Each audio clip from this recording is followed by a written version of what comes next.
Cher petit Nérivien, incroyable mais vrai, notre équipage vient de passer sur Bernic, le cercle polaire. Le cercle polaire est un parallèle, c'est-à-dire une ligne imaginaire que les hommes ont définie autour du globe pour se repérer, et pas n'importe quel parallèle. Un parallèle qui délimite le début des régions polaires, là où se trouve le Groenland.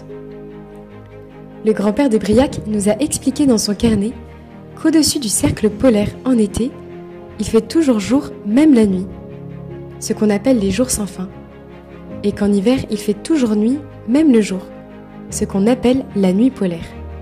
Impressionnant, non ? Heureusement, nous sommes en été, donc nous avons les jours qui ne se terminent jamais.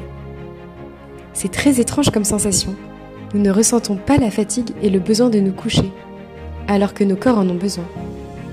Et c'est le petit Nanook qui est ravi de pouvoir continuer à veiller le soir avec l'équipage. Il se sent comme un grand. Oh mais qu'est-ce que j'aperçois ? Ne serait-ce pas mais... si c'est ça ! Ouais, 10 matelots ! Iceberg en vue ! Nous sommes au Groenland, ça y est !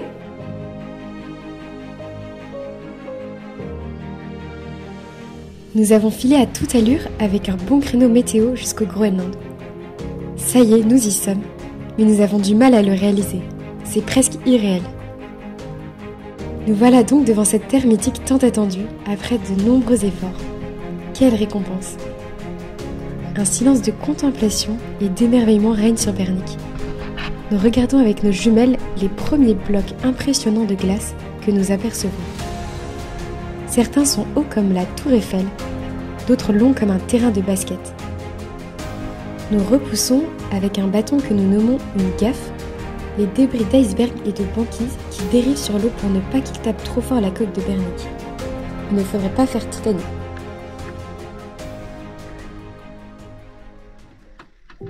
On peut se demander, en voyant la taille de ces grands blocs de glace, comment il est possible qu'ils ne coulent pas. Certains atteignent jusqu'à 200 mètres de hauteur. Rends-toi compte, petit Nérivien, c'est la taille d'un immeuble de 35 étages. C'est immense. Comment c'est possible alors qu'ils flottent sur l'eau ? On va demander au professeur Max de nous expliquer pourquoi.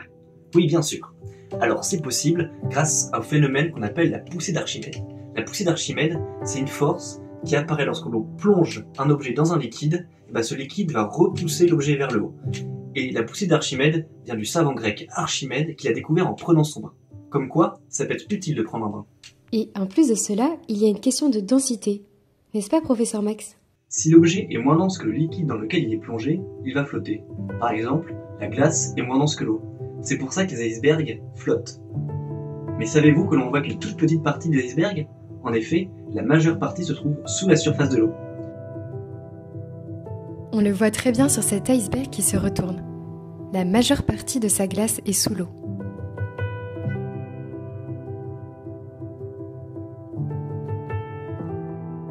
On n'imagine pas tout ce qu'il y a sous l'eau. Il y a énormément de glace.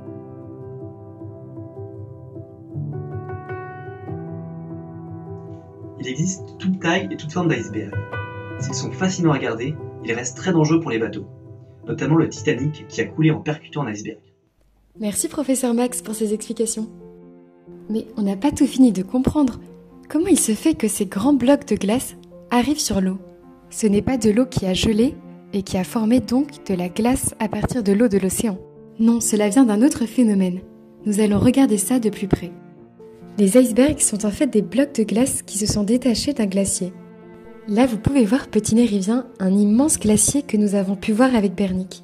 Nous avons pu nous en approcher tout près. Quelle chance! Mais alors, voyons comment se forme un glacier.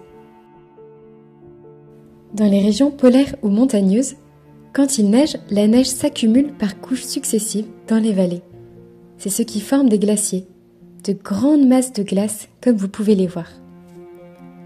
Entraîné par son propre poids et avec la fonte des glaces, le glacier glisse progressivement vers la mer au fur et à mesure des années et fait ainsi tomber dans l'eau des morceaux de glace qu'on nomme iceberg.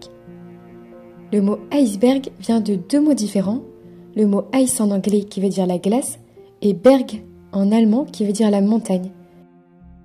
Et de fait, les icebergs ressemblent à des petites montagnes de glace. C'est bien petit par rapport aux glaciers, mais ça peut déjà faire des centaines de mètres comme nous l'avons déjà vu. Mais alors comment faire la différence entre les icebergs, ces grands blocs de glace, et la couche de glace qui recouvre l'eau et qu'on nomme la banquise? La famille de Nanook, tous les ours polaires vivent sur la banquise. Mais ils ne vivent pas sur les icebergs. Mais alors, comment apparaît la banquise et quelle est la différence avec les icebergs? À la fin de l'été, quand le froid polaire s'installe, il fait très froid au Groenland. Il faut imaginer, il fait jusqu'à moins 40 degrés. Et donc, la surface de l'eau gèle et se forme à la surface de l'eau la banquise. La banquise est donc constituée de l'eau salée de l'océan, mais pas de l'eau douce comme les glaciers, qui, eux, vous le savez maintenant, sont faits de la neige qui est tombée quand il a neigé au fur et à mesure des années. Mais petit Nérésien, on parle beaucoup quand même de science et de phénomènes naturels. Mais qu'en est-il du trésor de Nanook? C'est bien pour ça qu'on est venu au Groenland. Eh bien, notre équipage a cherché partout dès qu'il a pu débarquer à terre. Mais pour l'instant, nous ne trouvons rien du tout. PX et Alban sont même allés chercher aux endroits où on enterre les Groenlandais. Les Groenlandais n'ont pas de sépulture, de tombe comme nous. Ils enterrent leurs morts sous des cailloux. Mais non, rien à signaler. Pour l'instant, pas de trésor de Nanook à l'horizon. Mais nous ne nous décourageons pas. C'est sûr, nous allons trouver le trésor de Nanook grâce aux indications du grand-père de Briac. En attendant, nous espérons voir des phoques et des ours polaires. Sans compter que le petit Nanook trépigne d'impatience de retrouver sa famille.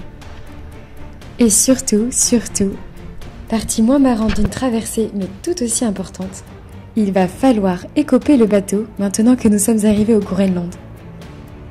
Il y a beaucoup d'humidité dans un bateau. Et alors l'humidité fait que l'eau condense et elle se retrouve au fond des cales.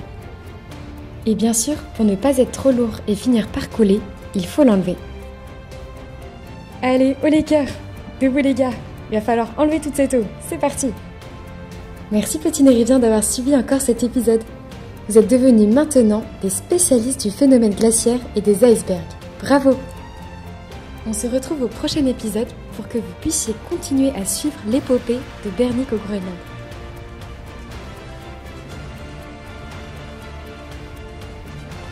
À très vite petit Nérésien!